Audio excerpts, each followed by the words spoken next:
What's up guys, Mike here, the Detroit Borg, with a look at the all-new iPhone 5. Now I have the two color variations here, white and silver, and black and slate. That's referring to the two materials they're using, glass and aluminum. The white version is using white glass with raw aluminum versus the black version, which is using black glass and anodized aluminum for that color. Now I just want to show you guys, this is how they ship from Apple in these nice little containers here. Now they're available in three capacities, 16, 32, and 64 gig, with three pricing levels to match that: $199, $299, or $399 on contract, and add about $500 to that pricing and you get the off-contract pricing.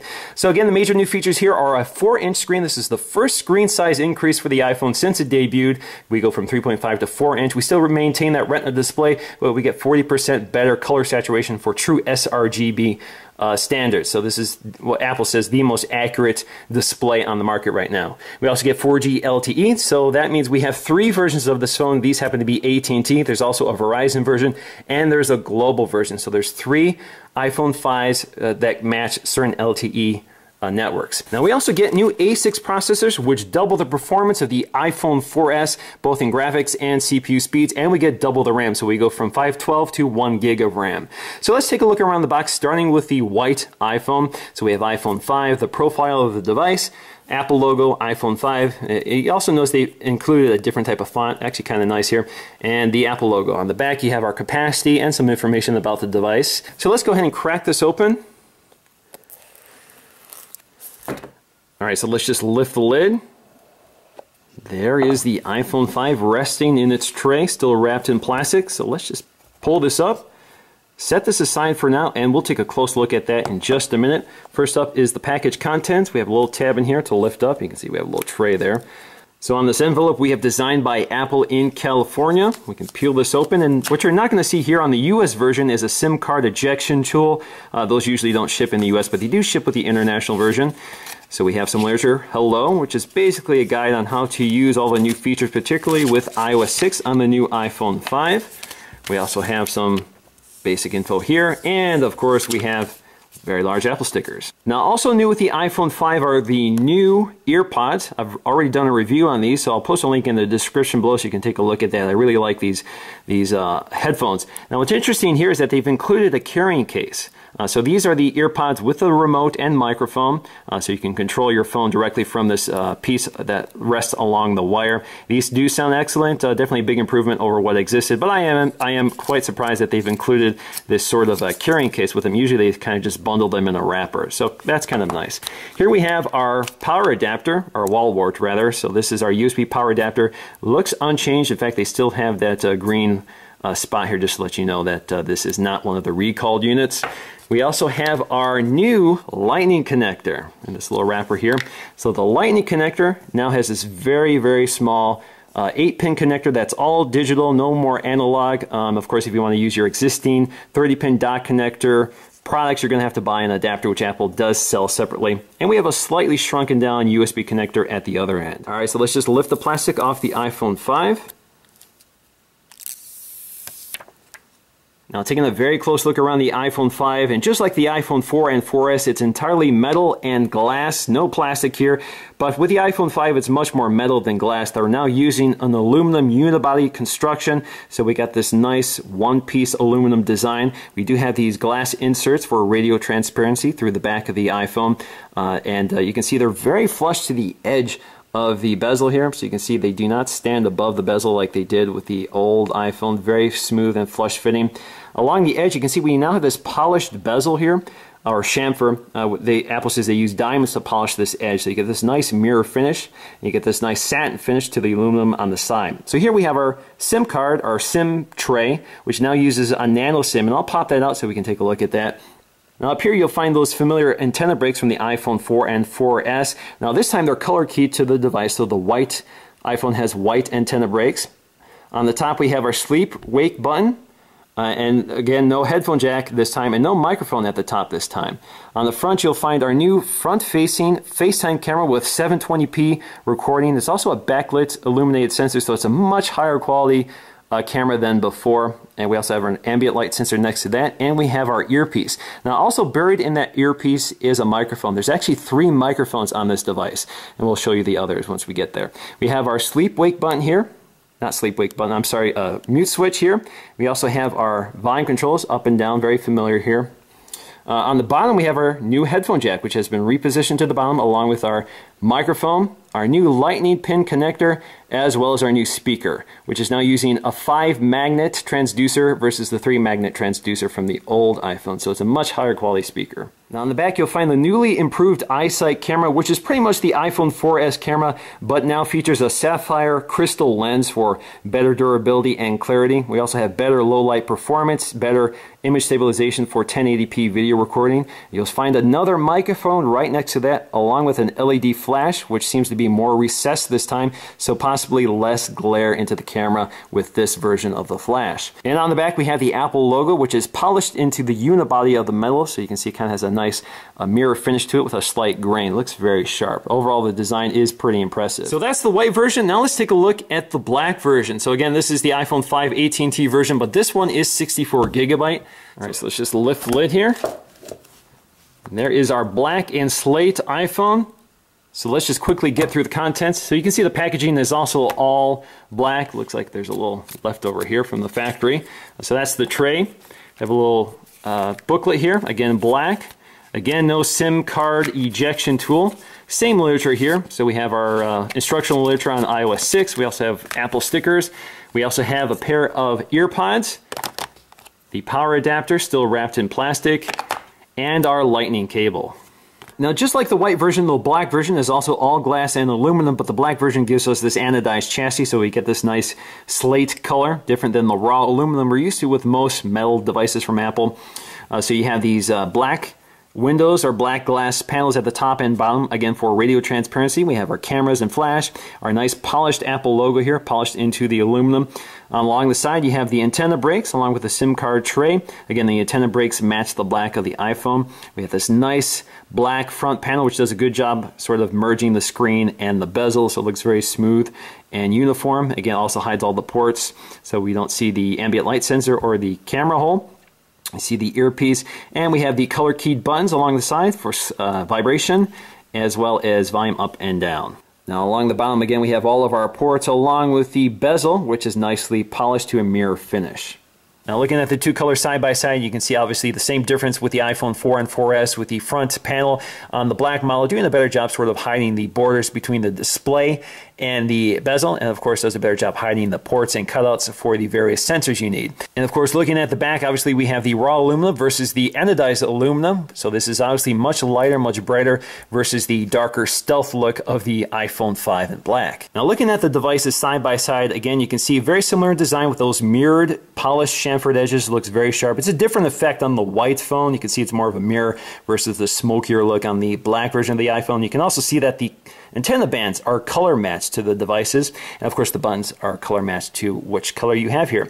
On the bottom you have also color matching inserts for the lightning connector as well as headphone jack. You can also see that if you look deep into the lightning connector, you can see how that connector works. So you can see that there's a single row of 8 pins along with friction fittings along the side, and that's how the connector works. Now what's great about the lightning connector is that it is reversible, so you can install it either way. So let's go ahead and check that out. So here we have the new lightning connector, again reversible, so you can see the 8 pins on either side. So you just pop it in, snaps into place, and it's pretty strong. So you don't have to worry about pulling this out too easily, just like the old 30-pin dock connector. And it's reversible, so you can install it in either direction, and it works the same. Now if we compare this to the iPhone 4 and 4S, again you can see we have a 3.5-inch screen versus that 4-inch screen. You can also see that the bezels on either side are smaller. So if you compare them side by side, you can see that they've pushed the screen out farther to the edges. Now the iPhone 5 has also done some repositioning here. So we have the FaceTime camera above the earpiece and the sensors to the left of the earpiece. So that's kind of a swap around from the iPhone 4S. Now you also notice that despite having a much better camera in the iPhone 5, it's much smaller than the iPhone 4S camera. At least the bezel is smaller. Now the iPhone 5 is also 18% thinner than the iPhone 4S and 20% lighter, and that you can definitely tell the difference when you're handling the device. So if you look at them side by side again, you can see that thickness on the iPhone 4S versus the iPhone 5. You can also see that there's less bezel, or less of a the bezel around the glass. You can see there's kind of a plastic bezel around the glass. That is now much thinner. Apple has been able to really thin out the device thanks to this new in-cell touch technology versus the IDO layer that used to lay over the panels on the iPhone 4 and 4S. So they've been able to really shrink down the glass and screen on the iPhone 5. So if you look at that versus the iPhone 4, again, you can see it looks pretty chunky by comparison. Now you can see they've done some repositioning here. So we have the headphone jack along with the microphone on the top of the iPhone 4S, but all of that has been moved around on the iPhone 5. So we have 3 microphones here. We have one in the earpiece, one right behind the camera, and one down here near the talking end of the iPhone. Up here you have just the one up here and the one down here, and that was it. This also gives the iPhone 5 some active noise cancellation, so it can actually, through the earpiece, cancel out the ambient noise in the room to help you hear your call better, which is kind of interesting. Now, some of the big changes are evident on the bottom. So we have the iPhone 5's headphone jack now located at the bottom versus the top in the iPhone 4S. The speaker and microphone grills are much larger, and that accompanies, this is the speaker side, and that accompanies a larger, better speaker system. And obviously the big difference here is the new Lightning connector, now much smaller than the 30-pin connector.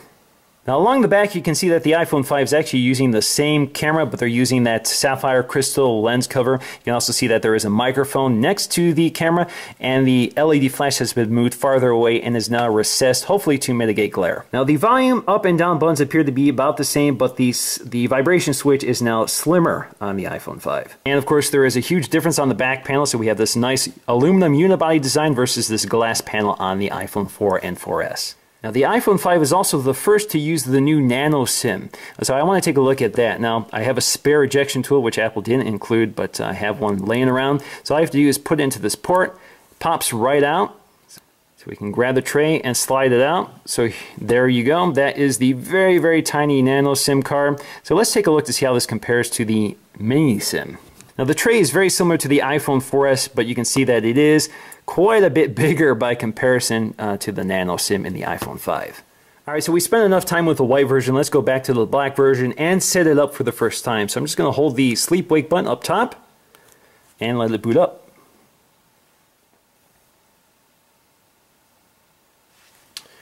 Alright, so we have iPhone. Let's get started here. English, next.